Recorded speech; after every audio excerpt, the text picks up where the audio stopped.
আসসালামু আলাইকুম রহমতুল্লাহ। তো রাশিয়ার বর্তমান শ্রমবাজারের অবস্থা কি, বা রাশিয়ার বর্তমান বাংলাদেশিদের জন্য কতটা নিরাপদ? দেখেন, বাংলাদেশিদের রাশিয়া দেশটা হচ্ছে শীত প্রধান দেশ। পৃথিবীর বুকে হয়তো বা 1 নাম্বার বা 2 নাম্বার স্থানে আছে, আমি সঠিক জানি না এটা, হয়তো বা 2 নাম্বারে আছে। এখানে 6 মাস 7 মাসের মতো প্রচুর শীত থাকে। এখানে প্রচুর শীত থাকে, কাজ করার মতো একদমই হয়ে থাকে না। তো এইটা হচ্ছে মেন সমস্যা, একটা সমস্যা। দ্বিতীয় সমস্যা, দীর্ঘ 5টা বছর ধরে যুদ্ধ চলতেছে এই দেশে। যুদ্ধ চলা অবস্থায় প্রচুর পরিমাণে ভিসা দিতেছে রাশিয়া, প্রচুর পরিমাণে ভিসা দিতেছে। এখন কেন দিতেছে এটার বিস্তারিত আপনারা ভালো জানেন, ভালো বোঝেন। আমি হয়তো বিস্তারিত আমি সৈনিক অবস্থা এটা আমি বলতে পারতেছি না।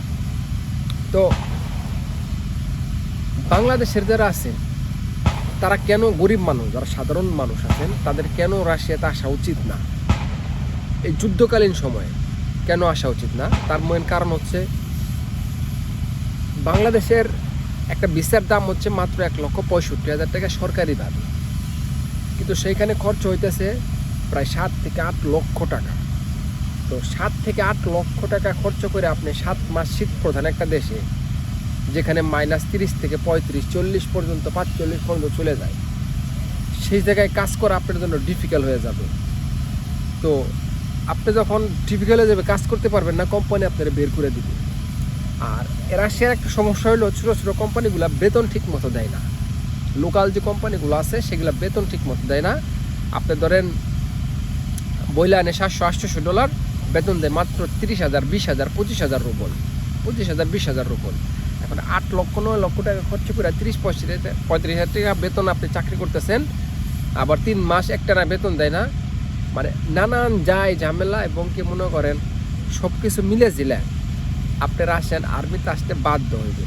আপনার পরিবারের লোক রাশিয়ান আর্মিতে আসতে বাধ্য হইবে। তো সেই জন্যই বলতেছি, যারা এখনও গরিব মানুষ আছেন বা মধ্যবিত্ত ফ্যামিলির, তারা ম্যাক্সিমামই 7 লাখ টাকা যদি দিয়ে বিদেশ আসতে হয়, 6 লাখ টাকায় কিস্তি, আর 1 লাখ টাকা গরু বেচছে, হয়তো বা নয় জমি বন্ধক দিছে। আমার কথা বলতেছি, আমি মধ্যবিত্ত ফ্যামিলির সন্তান। আমার 6 লাখ টাকা জোগাইতে আমার মনে করেন কি বলবো, আমি হতভম্ব হয়ে গেছি। 3 লাখ টাকা ছিল আমার কিস্তি। তো যাই হোক, দিন শেষে রাশিয়া আসার ক্ষেত্রে খুব সতর্কতা অবলম্বন করেন। দেখে শুনে বুঝা, ভালো কোম্পানি কিনা, ভালো এজেন্সি কিনা, ভালো বেতন দিবে কিনা, কোম্পানির সাথে যদি এগ্রিমেন্ট ঠিকঠাক মতো হয়, সরকারিভাবে সব কিছু ঠিকঠাক হয়, তাইলেই আসেন, তাইলে আসার দরকার নাই। ক্লিয়ার কাট কথা। আপনি বিপদে পড়বেন, বিপদে পড়ে ফোন দিবেন আরেকজনে, ভাই একটু হেল্প করেন, সম্ভব না, এখানে সম্ভবই না। এখনও ট্রেনিংরত অবস্থায় আছে, অনেকে আমার মেসেজ দেয়, ফোন দেয়, ভাই আইসা তো ভুল করে ফেলাইছি, একটু বিপদে পড়ে গেছি ভাই, এখান থেকে বের করার কি কোনো রাস্তা আছে? কোনো রাস্তা নাই। আপনি একবার যখন সই করবেন রাশিয়ান আর্মিতে, বের হওয়ার কোনো অপশন নাই 1 বছরের আগে। আপনাকে ছাড়বে ঠিকই 1 বছরের আগে, কিন্তু 1 বছর আপনি টিকতে পারবেন কিনা এটা উপরওয়ালা ভালো জানে।